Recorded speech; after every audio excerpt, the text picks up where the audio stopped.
Banana flip.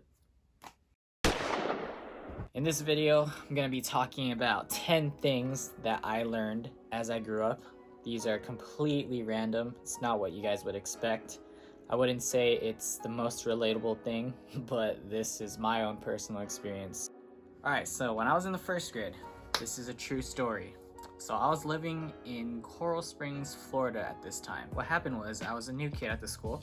It was called Park Springs Elementary. I had a really nice teacher. Her name was either Miss or Mrs. Marshall. I'm not too sure. I kind of forgot about that part. Since it was my first day of school, she decided to have another student give me like a tour throughout the school because I've never been on the campus before. As you can think about it, this 6-year-old is going to get a tour by another 6-year-old. So this girl named Christina was elected to be my 6-year-old tour guide. When she gave me a tour throughout the school, we were just like walking through the hallways. She was just standing in front of me, guiding me, telling me like what this is and what that is. My dumbass at the time as a 6-year-old decided to just pull on her hair from behind.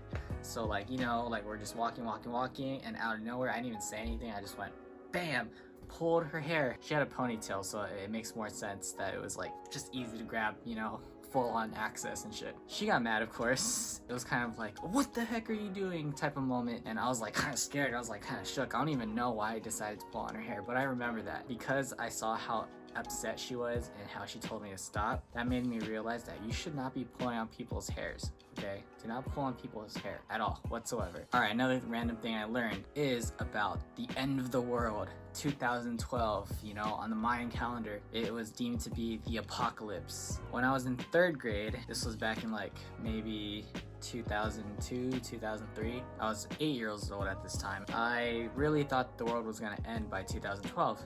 And that is because I was shopping with my mom at Walmart and I saw a magazine that said the world was gonna end in 2012. Because of that stupid magazine, I really thought that my life would end by the time that I reached to 17 years old. That wasn't the case.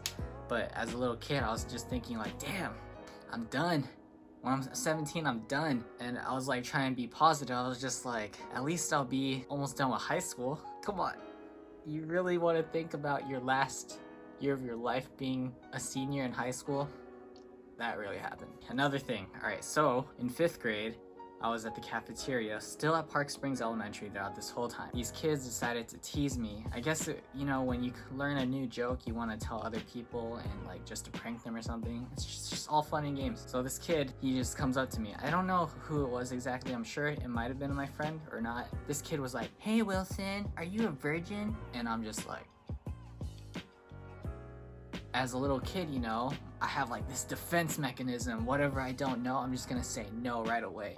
So when he asked me that, I was just like, no, I'm not, you know. And then the kid was like, Wilson's not a virgin. And he was all laughing and shit.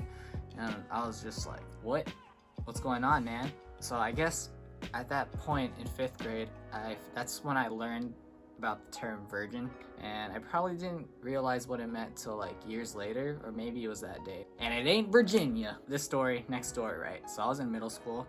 This is really random. I don't know exactly when, but I used to live where there was like a lake behind my house. So my sister and I would go to the lake, and from time to time we would see little ducks. There's tons of ducks at the lake. Ducks would have like little ducklings following them, right? And we thought they were so cute and stuff. So we decided to freaking try to catch the little ducklings, and we did with our bare hands. We freaking took those ducks and we stuck them in our like clothing drawers, like in an actual drawer. We put them there and we thought it was like cool. It was like almost like putting little ducks in a box, you know?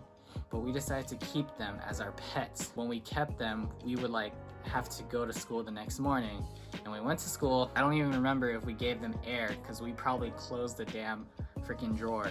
Like, that was stupid, but we were kids. So we came back, and then next thing you know, my dad gave us a talk. He was just like, don't do that. Don't catch animals and put them in there. They'll die. And I don't even know what ended up happening. They probably did die because, you know, lack of oxygen and stuff. Those poor little ducklings. Do not tame animals. We're on the 5th one right here. So this is a Castaway reference. If you guys watched Castaway, the old movie with Tom Hanks where he's stuck on this island and had like a best friend, which was a stupid volleyball named Wilson with like red paint face on it, whatever. Yeah, that's from Castaway. I did not know that. I was just a kid. I wasn't really interested in watching that movie. But because my name is Wilson, a lot of people has used that reference throughout my whole life when they're just like, Wilson! In 8th grade. No, 6th grade, scratch that. I was in my history class, and I was a smart kid in school. Okay, I was a very smart kid. So the teacher decided to give us a pop quiz, but instead of giving it to the whole class, he pinned it down to me. He literally said, all right, class, if Wilson gets this answer right, no one will have homework for today. His question was, in the movie Castaway, what type of object was the character Wilson? Never really paid attention to try to understand what type of object Wilson was, especially when I didn't watch the movie. So in my head, I remember it was something round. And because I was thinking of an island, I was using I don't know, I guess context clues. I was just trying to use common sense to come up with an answer. And little did I know, I ended up saying coconut. I said Wilson is a coconut, and BAM! I was wrong. It was a volleyball, okay? The answer is a volleyball. We all got homework, so, you know, everyone's disappointed, but they can't be disappointed because I was the smartest kid in the class, so. Alright, so in 7th grade, right? So as a kid, I was one of those kids that liked to go out a lot. So I was probably 11 or 12 years old. So one day I was with a few friends. We were playing hide and seek. Me and my friend at the time were hiding together, and we were kind of on the lookout, making sure that no one was in the way, right?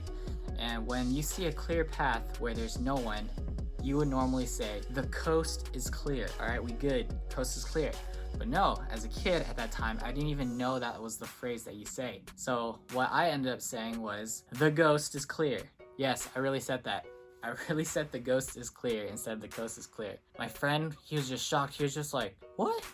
What'd you say? It's the coast is clear. I didn't know, man. At that point, I learned it. It made sense to me because technically you can't see ghosts, so aren't they clear? But then it did make more sense to say coast. The coast is clear, as in there's no one there. I learned that day.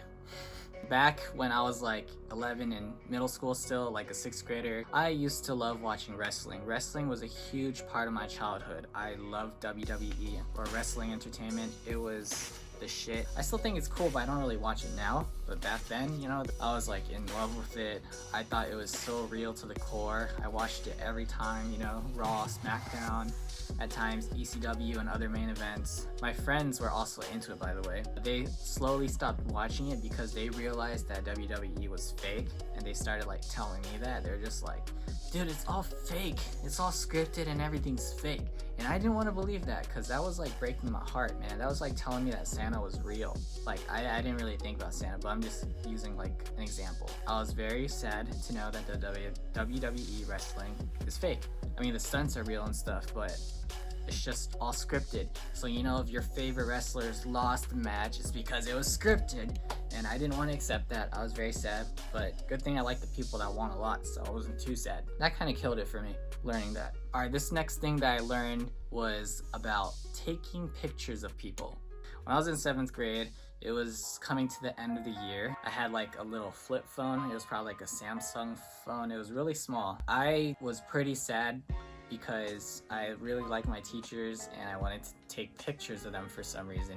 I guess just for memories. What I did was by the end of the class, I would try to just hold my phone up like this and just try to take a picture of my teacher secretly. Note to self, in middle school there were multiple teachers because you have different classes with different teachers. Yeah, so I was successful for 2 classes and taking pictures of my teachers, but it came down to this one class, my science class. When I was trying to take a picture of my teacher at the time, his name was Mr. Higginbotham, I just pulled out my phone and went like this and tried taking a picture of him while we were watching a movie. And he straight up looked and he saw me and he was pissed. He got up, went right to me, asked for my phone, took it, and then he was just I did not give you permission to take a picture of me, blah blah blah, don't do that. And little did I know that you're not supposed to be doing that. You shouldn't be taking pictures of people. And that was something I had to learn the hard way by getting my phone taken away. Don't do it without getting permission. This is the time when I moved from Florida to California. It was back in 2009. I was in the 8th grade, finishing up the year, had to start fresh, you know, while there was only a few more months of school left. At this middle school I went to, it was called Leva. So I had no idea that there were such things as gangsters. I didn't know about the Bloods, the Crips, you know, or any of the Latin American gangs here. First day of school, talked to the principal, vice principal, all the counselors and stuff, just to get a feel for the school, you know, and I ended up getting enrolled. Second day of school is when I actually like officially started like classes, because the first day was just trying to get enrolled and stuff. When I finally started my first day of school and was going to class, I was late. I was freaking late on my first day of school to first period, and because of that, I was just running. I was trying to run to class, just try to get there as soon as possible. Little did I know, I was wearing a freaking big ass red, just plain red, bright red hoodie, right? I was wearing that to the first day of school. Note that I'm like a little Asian kid at the time, wearing a big ass hoodie, oversized hoodie, just running across the school. The vice principal comes out from like behind and I hear my name. She's just like, "Hey Wilson, stop!" And I'm just like, what's going on? Yeah, they ended up pulling me to the office, and some advisors and the vice principal told me that you can't be wearing red or blue at school, especially at a public school, and because of gang affiliations and stuff. So yeah, that's the day that I learned about gangsters, you know. Thank you for that. Middle school, can't forget, 8th grade. Back when I was a kid, I always thought that I couldn't snap, like literally snap your fingers and stuff, right? So like I would keep trying, right? And like sometimes other people would snap and I'd be like envious and jealous of them because I always wanted to snap, and I just couldn't do that. I really wanted to. I came to a realization probably a few years ago that I was just doing it wrong. Bruh. Okay, for my right hand, I have a fat finger because like from writing and stuff, so I have like this bump right here. So it makes it very difficult for me to snap. So I can only snap like maybe 25% of the time on my right hand. So I barely do that. I can't right now. I have my moments. But with my left hand, I am pretty good at snapping now, and I'm very proud of that, which is why I do that a lot in my videos, because it's something I'm proud of. Pretty good. Not the loudest, but at least I can snap, right? If you made it this far, that means you've endured a whole bunch of talking from me. You know, I mean, it's my channel and all, that's cool. I like to try to talk to myself, engage with people, let people know who I am, or try to. Hope you guys have a great day. Make sure to give this video a thumbs up. Totally would appreciate that.